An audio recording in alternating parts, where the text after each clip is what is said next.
Lecture 48, Folds and Minor Structures. Minor structures in folds comprise minor folds, minor faults, planar structures such as veins, stylolites, joints, and cleavage, and lineations, such as mineral fibers, minor fold axes, and boudins. Minor folds in a larger fold reveal the sense of shear. Z and S folds on the fold limbs indicate shear towards the hinge of the anticline. M folds on the hinge indicate no shear there. So, the right distribution of minor folds is like in the figure to the left, and not like in the figure to the right. Minor, asymmetric folds can be associated to faults. Figure A shows a map and cross-section of a thrust sheet with minor folds. The arrows on the map indicate the direction of the minor fold axes. The stereo-net shows the population of dextral or Z folds, and sinistral or S folds. The transport direction of the thrust lies within the separation arc between the dextral, Z, and sinistral, S, folds. This way of analyzing minor folds in connection to the slip of a major fault is called the Hansen slip method. Figure B illustrates why different folds along the same fault plane can have different vergence. As the thrust sheet moves up, the pens of different direction rotate with opposite sense. This is similar to a carpet that is folded along the fault plane. At one end of the carpet, there will be Z folds, and at the other end, S folds. Figure C shows that the sense of slip can be determined by the pattern of folds along the great circle. The pattern in the left stereo-net is characteristic of a thrust fault, and the pattern on the right stereo-net is characteristic of a normal fault. Both plots correspond to a fault surface that dips 30 degrees to the south.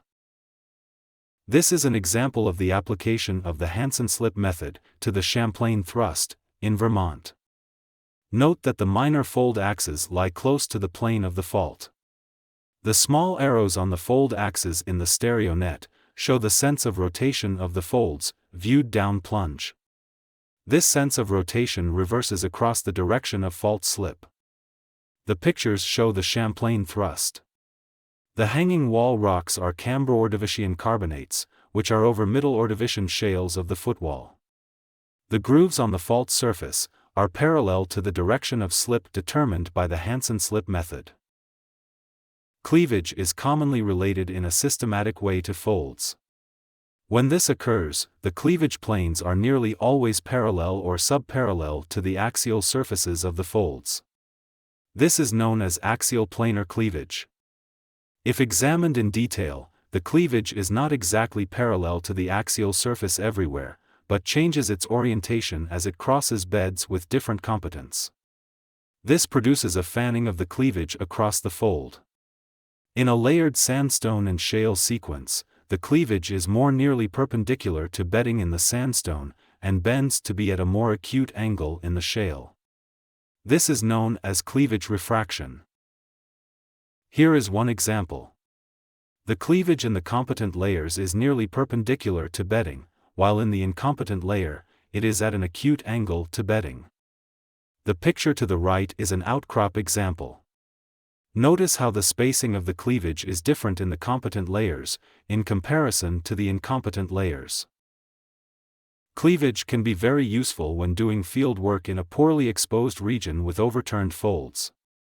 If the cleavage is axial planar, then the cleavage will dip more steeply than bedding on the upright limbs of the folds, but will dip more gently than bedding on the overturned limbs. This figure shows the relationships between cleavage, bedding, and bed polarity, in an upward-facing anticline on the right, and a downward-facing synformal anticline on the left. In the upward-facing anticline to the right, the normal limb has cleavage steeper than bedding, and the overturned limb has bedding steeper than cleavage. In the downward-facing synformal anticline to the left, the normal limb has bedding steeper than cleavage, and the overturned limb has cleavage steeper than bedding. Veins are often associated to folds. As we have seen, sigmoidal veins are great indicators of the shear direction. The diagram and outcrop photo show sigmoidal veins on a right lateral shear zone. The picture shows sigmoidal veins on the limb of an anticline in the Hudson Valley Fold and Thrust Belt, Catskills, New York. What is the sense of shear? Pause. 5. It is left lateral, and top is towards the hinge of the anticline. This makes sense since the fold may have been formed by flexural slip, that is slip between the layers. In this case, the shear must be towards the hinge of the anticline. In this structure, slicken lines on the bedding surfaces also indicate a sense of shear towards the hinge of the anticline. At the microscopic scale, the growth of mineral fibers in veins can tell us something about the direction of opening of the crack. In Figure A, the opening is perpendicular to the crack. In Figure B, the opening is oblique to the crack. Veins can be classified into syntaxial veins and antitaxial veins. In syntaxial veins, the vein fill has the same composition than the host rock. The vein grows from its median surface, such that the central part of the vein shows the youngest opening event. In antitaxial veins, the vein fill has different composition than the host rock. The vein grows from its marginal surfaces, such that the central part of the vein shows the oldest opening event. These are examples of syntaxial and antitaxial veins in outcrop. In the syntaxial vein, the youngest opening event is indicated by the crystals close to the center of the vein. In the antitaxial vein, the youngest opening event is indicated by the crystal at the margins of the vein. This figure summarizes the distribution of fracture cleavage, sigmoidal veins, and offset veins. The left column is an anticline, and the right column is a syncline-anticline pair, with the right limb of the anticline overturned. Pay attention to the orientation of the structures, and the sense of shear in the fold limbs. The upper figure shows the distribution of minor folds in an anticline, and in a syncline-anticline pair. The lower figure shows the distribution of axial planar cleavage across a series of folds. The tip of the YS point in the younging direction. The limbs marked by a blue Y symbol are normal. The limb marked by a red symbol is overturned.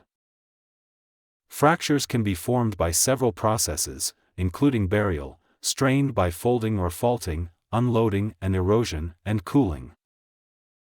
On a fold, fractures can have different orientations, and it is hard to tell if they are related to the fold or not. However, in general, there are some systematics for the fracture's orientations. The axes A, B, and C, on the diagram, correspond to the perpendicular to the fold axis, and the normal to the bed, respectively. In the hinge zone of the anticline, we can have vertical fractures parallel to the fold axis, B, or at acute angles to B. We can also have steep, conjugate fractures that intersect at B. In the hinge of the syncline, we can have conjugate, low-angle fractures that intersect at B. And in the fold limbs, we can have vertical fractures perpendicular to the fold axis, or steep, conjugate fractures intersecting at the axis C. As well as steep fractures, subparallel to B, or conjugate, steep fractures, at high angle to B, and intersecting at the axis C.